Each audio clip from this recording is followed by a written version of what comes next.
অনেকদিন পর গ্রামের বাড়িতে যাচ্ছি বেড়াতে। আর আমার ছেলেটাও যে রিক্সায় উঠতেই ঘুমিয়ে গেছে। গ্রাম মানে অন্যরকম একটা শান্তি। যাচ্ছি ট্রেনের সিটে বসে জানালার পাশ দিয়ে আমি বাইরের দৃশ্যগুলো দেখতেছিলাম। অসাধারণ সুন্দর লাগতেছিল বাইরের দৃশ্যগুলা। আসলে ট্রেনে যেতে কিন্তু খুবই ভালো লাগে, বাইরের সব কিছুই দেখা যায়। আর ট্রেনের মধ্যে থাকলে গ্রামের অনেক কিছুই দেখা যায়। আর এখানে যে বাড়িতে চলে আসছি, বিড়াল নিয়ে খেলাধুলা শুরু করে দিচ্ছে আমার ছেলে।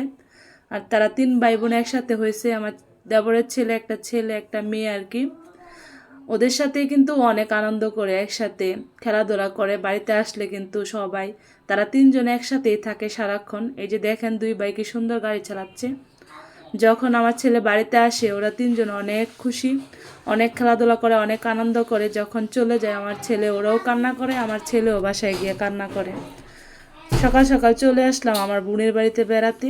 আর এইখানে আমার বাইগনা আইসা দেখি সেও খেলাধুলা করতেছে, তার সাথে আমার ছেলেও খেলতেছিল। এখানে মা দেখি অনেকগুলো মুরগি। আমি তো বলতেছিলাম যে এতগুলো মুরগি আপনার, এগুলাকে খাবার দিচ্ছিল।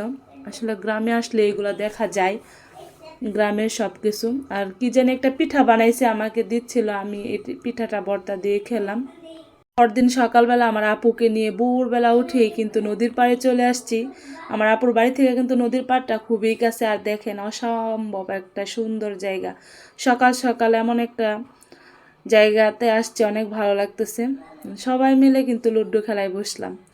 বাড়িতে আসলে সবাই একসাথে যা আনন্দ করি, যখন চলে যাই তখন অনেক দিন মন খারাপ থাকে, খুবই কষ্ট লাগে।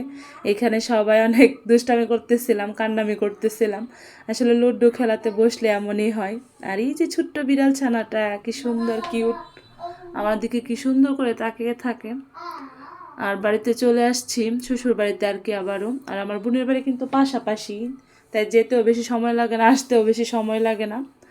আর এই বিড়ালটা কিন্তু সারাক্ষণই আমার রুমে থাকে, বিছানার উপরে শুয়ে থাকে। দেখেন কি সুন্দর করে কম্বলের ভিতরে শুয়ে আছে। আর আমার ছেলে তো ওকে দেখে অনেক খুশি, ও কিন্তু বিড়ালকে অনেক আদর করে। আর এই বিড়ালটা সবসময় আমার রুমেই থাকে, কি সুন্দর করে শুয়ে আছে, কোনো ডিস্টার্ব করবে না, চুপচাপ শুয়ে থাকবে সে। আমার বাবা তো অনেক খুশি তাকে পেয়ে। এইখানে তারা 2 বোন দেখেন কি করতেছে, ধুলাবালি দিয়ে খেলাধুলা করতেছে।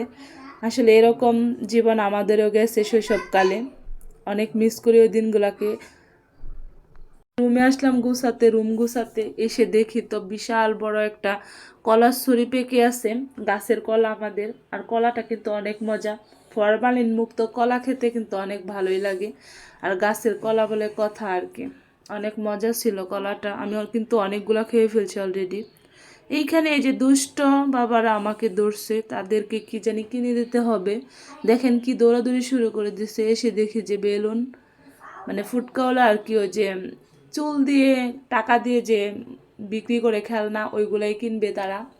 আসলে একটা সময় কিন্তু বাড়িতে থাকতে আমিও অনেক কিনতাম, যতই মার্কেট করতাম এগুলা কিনতে ভালো লাগতো।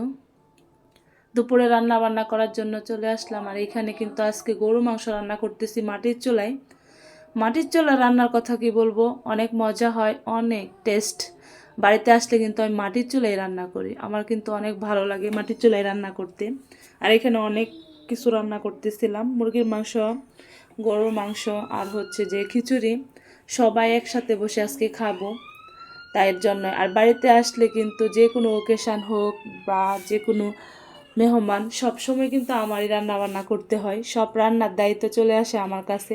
আর আমার জালও আমাকে অনেক হেল্প করে যখন আমি রান্না করি। আর এইখানে এই যে দেখেন মেয়েদের ট্যালেন্ট, গ্রামের মেয়ে বলে কথা, কি সুন্দর সাইকেল চালাচ্ছিল।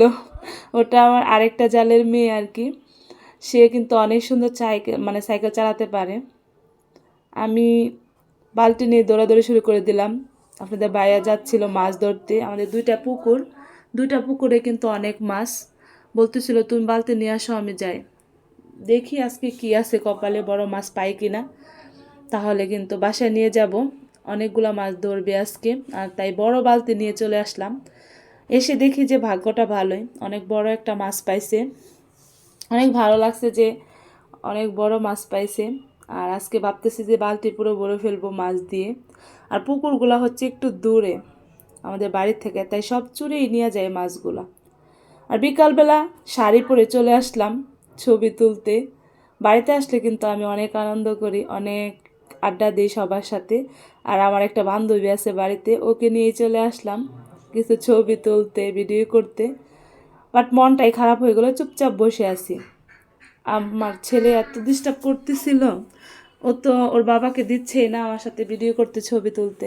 ম্যাচিং করে শাড়ি পাঞ্জাবি পরে আসছিলাম, বাট ও দিচ্ছে না ওর বাবাকে। কি আর করা, মন খারাপ করে বসে থেকে কি হবে। তো আমার বান্ধবী বলতেছে তুমি বসো, আমি তোমাকে ভিডিও করে দিই। তাই একা একাই ভিডিও করতেছিলাম, ভালো লাগতেছিল না তারপরেও। আর এই যে দেখেন, সে কুল থেকে নামবে না, সে তার বাবার কুলেই থাকবে। বলতেছি একটু নাম, আমাদের সাথে ভিডিও করো, ছবি তোলো, সে এমন কান্না শুরু করে দিছে, মানে সে কখনোই নামবে না, এমন জেদ। আর এই তো সন্ধ্যা হয়ে যাচ্ছে, এখন বাড়িতে চলে যাব। আর ভালোও লাগতেছিল না, একা একা আর কত ভিডিও করব।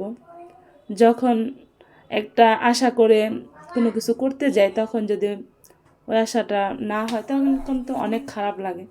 আর এখানে এই যে চলে যাচ্ছি বাড়ির দিকে মন খারাপ নিয়ে, সন্ধ্যাও হয়ে যাচ্ছে।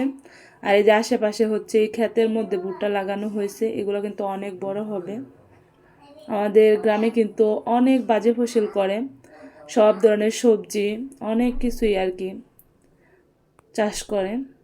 এখানে তারা ভাই বোন দেখেন কি সুন্দর করে র্যাকেট খেলতেছিল।